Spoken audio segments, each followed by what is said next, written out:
Hey guys, and welcome to a new video here on Phloshop. My name is Joseph.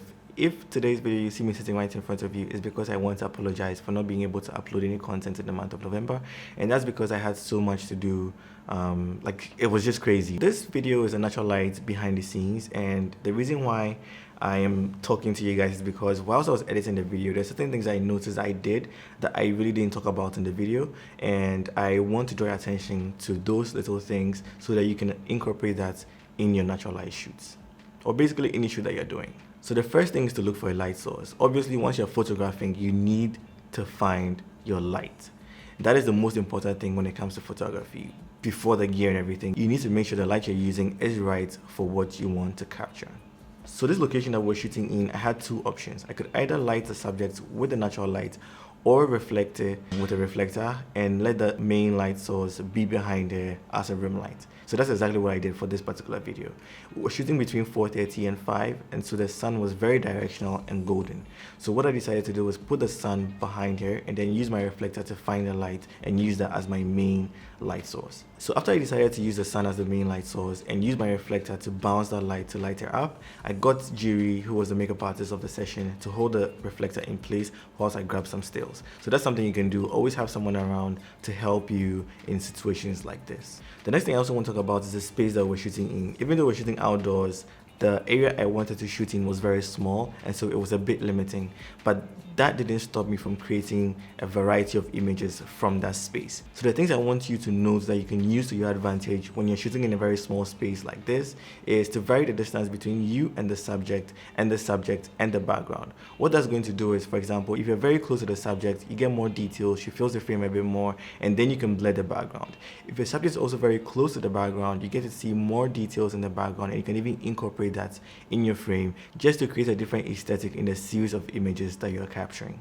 Alright, so the next thing I want to talk about is guiding the model in terms of poses. So once you're the photographer, you need to know when to step in and guide the model, because both of you are working together to create the images. Maybe while she's moving, you find something that really works for you. You can just ask her to pause and recreate some of those poses. She may not know what you're talking about, so you need to recreate it yourself and then ask her to mimic what you're doing. Or while she's moving around and finding poses that might work, you can then stop her and ask her, okay, I like this particular thing that you were doing, so just do it a bit more so I can get a few more frames. One thing I also want to do is always ensure that you're sticking in some humor just to break any tension or awkwardness in front of the camera. Sometimes people get uncomfortable the moment you raise the camera to them, and so don't forget, always sneak in some humor just to break that awkwardness or tension that may be developing whilst you're shooting.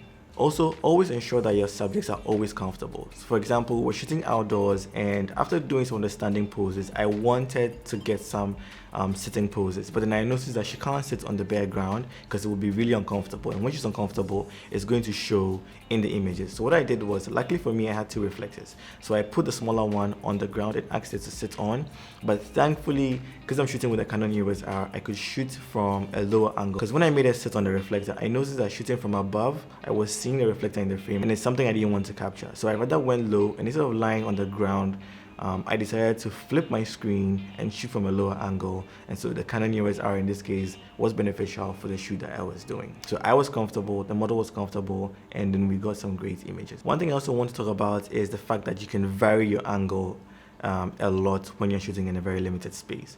So sometimes you may have set up your light in a particular way and you find it weird moving around, because then you have to move your light around, especially if you're using artificial light.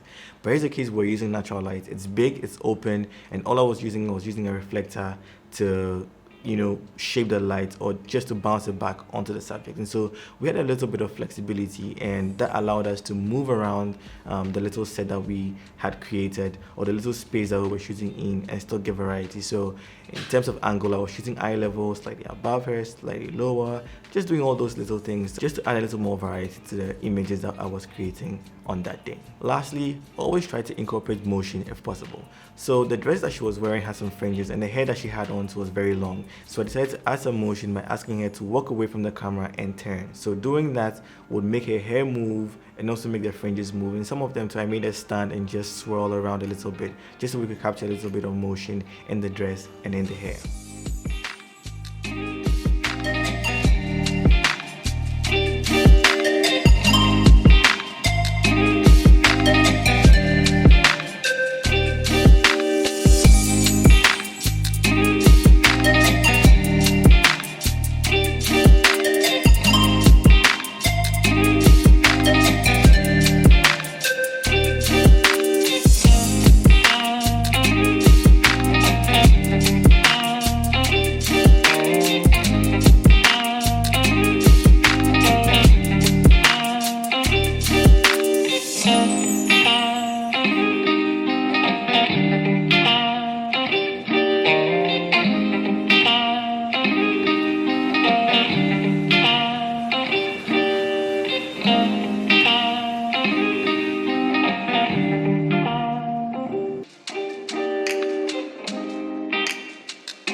So that's it, guys. Thank you very much for taking the time to watch this YouTube video. I hope you enjoyed the behind the scenes. Let me know what you think about this entire video in the comments down below. Leave a like if you enjoyed it, or if you learned something new, or if you have different pointers that probably I missed or I didn't talk about. Do let me know in the comments down below so other people can benefit as well. That's the essence of this channel. We're a community, we're growing together, and then we're all sharing opinions, trying to better ourselves as creatives. So I'll see you in the next video, guys. Peace.